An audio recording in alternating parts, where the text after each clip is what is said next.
بحث 74 سال پرانی ہے۔ حالات کی رفتار لیکن بہت تیز، کچھ حالات سامنے ہیں لیکن کچھ زیادہ تر پردے میں چھپانے کی کوشش۔ ہاں، البتہ کچھ ایسے نئے ٹوسٹ ابھر کر آئے ہیں جن کے بعد برسوں پرانے سوال پھر سامنے آ کھڑے ہوئے ہیں۔ پہلا اہم ترین سوال یہ ہے کہ پاکستان کے امپورٹڈ مینیجرز نے اسرائیلی ریاست کو ایز اٹ از تسلیم کرنے کی یقین دہانی کروا دی ہے۔ دوسرا سوال بھارت کی اس دیرینہ خواہش سے وابستہ ہے جس کے ذریعے وہ UN سیکیورٹی کونسل کی مستقل ممبرشپ مانگتا چلا آیا ہے۔ لطف یا پریشانی، دونوں کی بات یہ ہے کہ اس حوالے سے خبریں مقامی میڈیا میں نہیں آئیں، بلکہ اسرائیل مخالف جذبات رکھنے والے مسلمانوں کے لیے زلزلہ آرائی کا مرکز اور گہرائی بھی برطانیہ اور امریکہ سے دریافت ہوتی ہے۔ ہمیشہ کی طرح پاکستان کی سفارتی چولی کے پیچھے کیا ہے، وہ ہمیں برٹش براڈ کاسٹنگ کارپوریشن کی سٹوری بتاتی ہے۔ وزیر خارجہ دور دیش کی درشن یاترا میں مگن، انہیں پتہ ہی نہیں کہ اسلام آباد سے 50 منٹ کی فلائٹ پر کابل سے کیا مذاکرات ہو رہے ہیں۔ ملک کی اندرونی سلامتی کی ذمہ دار وزارت امور داخلہ سوشل میڈیا پر ایکٹیو،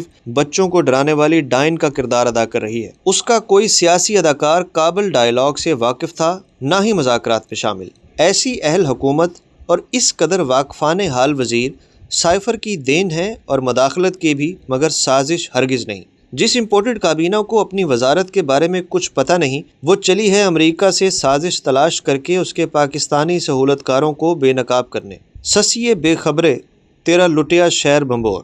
امپورٹڈ کے آنے سے پہلے امزاد، ہمزاد اور پریزاد جیسے لفظ تو سن رکھے تھے، مگر پوسٹ امپورٹ نئی ڈکشنری میں آہزاد کا زبردست اضافہ ہوا ہے۔ آپ اسے آزاد بھی پڑھ سکتے ہیں۔ اس قدر آہزادیاں یا پھر آہزاریاں اکٹھی ہو جائیں تو صرف ایک مقتول بنتا ہے، وہ ہے بیچارہ قسمت کا مارا سچ۔ ان دنوں سچ کو سچ مچ کے پلس مقابلے کا سامنا ہے۔ امپورٹڈ زور آوروں کا خیال ہے کہ لوگ صرف ان کی مرضی کی خبریں پڑھتے ہیں، ان کے حق میں بولنے والوں کو دیکھتے اور سنتے ہیں، جبکہ انفارمیشن کی آزادی کا سفر لفافی سے شروع ہو کر لفافے پر ختم ہو جاتا ہے۔ ایسے لوگ باہر کی دنیا پہ نظر رکھیں تو انہیں پتہ چلے کہ آج کوئی سازش ایسی نہیں جو وقت سے پہلے بے نقاب نہ ہو جائے۔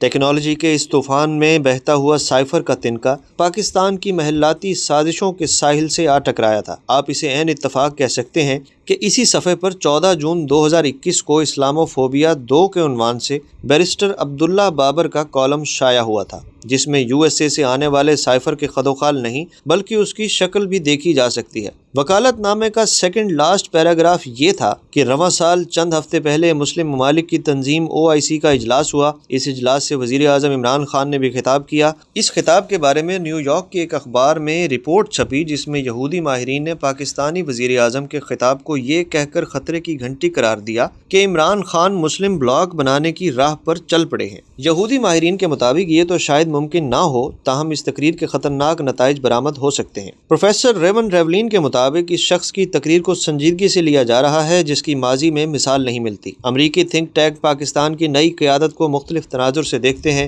وہ یہ کہ اگر پاکستان معاشی بحران سے نکل آیا تو مستقبل میں امریکہ اور اسرائیل کے لیے مشکلات کا باعث بن سکتا ہے۔ اسی طرح ایک اور یہودی اسکالر جوش لائبرمین نے کہا کہ لگتا ہے OIC کا اعلامیہ عمران خان نے لکھا ہے۔ جنوبی ایشیا میں ایسا لیڈر ابھرا ہے جو خدا داد صلاحیتیں رکھتا ہے۔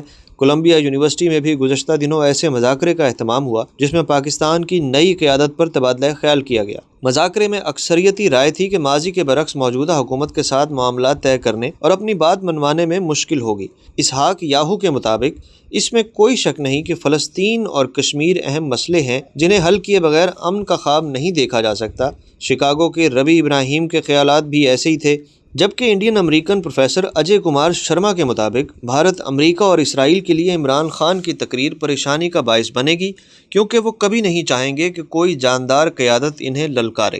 سازش والا سائفر 7 مارچ 2022 کو پاکستان میں نمودار ہوا، جس میں عمران خان کے خلاف موشن آف نو کانفیڈنس پیش کرنے، اسے کامیاب کروانے یا پھر ناکام ہونے کی صورت میں نتائج بھگتنے تک ساری تفصیلات موجود ہیں، جو میں نے چھوٹے group, anchors meeting, cabinet, parliament, قومی سلامتی کی پارلیمانی کمیٹی اور عمران خان کابینہ کے آخری اجلاس میں کھلی آنکھوں سے پڑھی اور دیکھ رکھی ہے۔ آپ 14 جون 2021 کے وکالت نامے کا اقتباس پڑھ لیجئے، جہاں بھارت، امریکہ اور اسرائیل کے لیے عمران خان کے موقف کو پریشانی کا باعث قرار دیا گیا۔ امریکہ کے جن مختلف تھنک ٹینکس اور تھنکرز نے اس پریشانی کا اظہار کیا، جس کے رپورٹ ہونے کے صرف 8 مہینے 19 دن کے اندر اندر سائفر آ گیا، تو کیا اس کے پیچھے کوئی دماغ نہیں تھے؟